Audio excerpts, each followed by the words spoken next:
From this presentation onwards, we will start with the new chapter called Unions, and in this presentation, we will consider Introduction to Unions. So let's get started. Union is a user-defined data type, but unlike structures, union members share same memory location. It should be noted down that union is also a user-defined data type, but unlike structures, union members share same memory location. They do not have different memory locations. They all share same memory location. That is the difference between union and structures. For example, we have a struct ABC which consists of two members, integer A and character B. What I have done basically, I use this struct ABC and I have checked the addresses of the integer A and the character B. What I got is A's address is 6295624 and B's address is 6295628. They are different addresses, which means that the structure members get different memory locations, right? So it is clear from this fact that structure members get different memory locations. But if I define a union which is declared the same way as in structure is declared, with the difference that here the keyword union is used and here the keyword struct is used, right? Rest of the procedure is exactly the same. Here if we check the address of A and B, then we will get these addresses. They both are same. 6295616 is the address of A and 6295616 is the address of B. This means that A and B are sharing the same memory location. So this is the difference between structure and union. Union members share same memory location, while that structure members have different memory locations. Okay? Here is the pictorial representation of the memory allocation in structure as well as union. In structure, we have this integer A and character B, which have different memory locations, as we can see over here. Integer will get 4 blocks of memory because integer size we are assuming is 4 bytes and one block size is equal to 1 byte. Therefore, they will take total 4 blocks of memory, and after that, character will get a memory. But in the case of union, both integer A and character B are sharing the same memory location. They both have the same initial address, right? Now let me share a fact with you. We know that in union, members will share same memory location. If we make changes in one member, then it will be reflected to other member as well. Due to this fact, if we make changes in one member, then it will be reflected to other member as well because they are sharing the same memory location.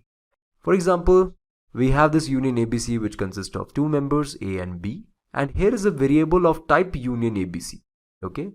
Just like structure, we can also declare a variable of type union ABC, and this variable can access the members of this union. Okay? Within this main function, with the help of dot operator, we can access the member of this union. Here, var.a, we are assigning it a value 65. It means that this member will get this value 65, right? If we try to print this var.a on the screen, as well as var.b on the screen, we will get this output. A is equals to 65 and B equals to capital A. Now you might wondering why I'm getting this capital A over here. A is equal to 65 is okay, right? But B is a character. We know that in union, both these members are sharing the same memory location, right? So 65 is also shared by character B.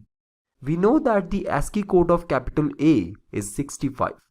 So var.b will be capital A if we print this as a character on the screen. Therefore, capital A will get printed over here. Okay. Now how to decide the size of the union? Size of the union is taken according to the size of the largest member of the union. It should be noted down that size of the union is taken according to the size of the largest member of the union. For example, we have this union ABC which consists of 4 members, integer A, character B, double C and float D. Within this main function, we want to print the size of this whole union ABC. Now what would be the size of this union ABC in this case? First, let us assume something. In my machine, size of integer is 4 bytes, size of character is 1 byte, size of double is 8 bytes and size of float is 4 bytes. You can also check this on your machine. By typing here, instead of union ABC, you can type int, char, float, double. You can check size of int by typing size of int, then size of double, size of char and so on. In the same way, I also check and I got these sizes. We can see here that the size of double is the largest among all. Hence, the output of this program is 8. Isn't that so? Therefore, the size of union ABC is 8 bytes, as it is the largest, right? Now, how to access the members of the union using pointers? We can access members of union through pointers by using the arrow operator, okay? Just like structures, we can access the members of union through pointers as well by using the arrow operator. For example, here in this case, we have union ABC, which consists of two members A and B. And within this main function, we have declared a variable of type union ABC. And then we are trying to access the member A using this variable var. And we are assigning it a value 90. Okay. After that, we have a pointer P, which is pointing to some object of type union ABC. Okay. And it contains the address of a variable var, right? This means that now it can access these members A and B of the object var of type union ABC, right? Here we are trying to print one integer and one character on the screen. And here we can see with the help of arrow operator, we can access these members A and B, right? So here the output of this program is 90 and capital Z. 90 because var.a is 90 and we know that ASCII code of capital Z is 90, right? And we also know that var.b is also 90, right? And we are printing it as a character, therefore capital Z will get printed on the screen. Okay? Okay friends, this is it for now. Thank you for watching this presentation.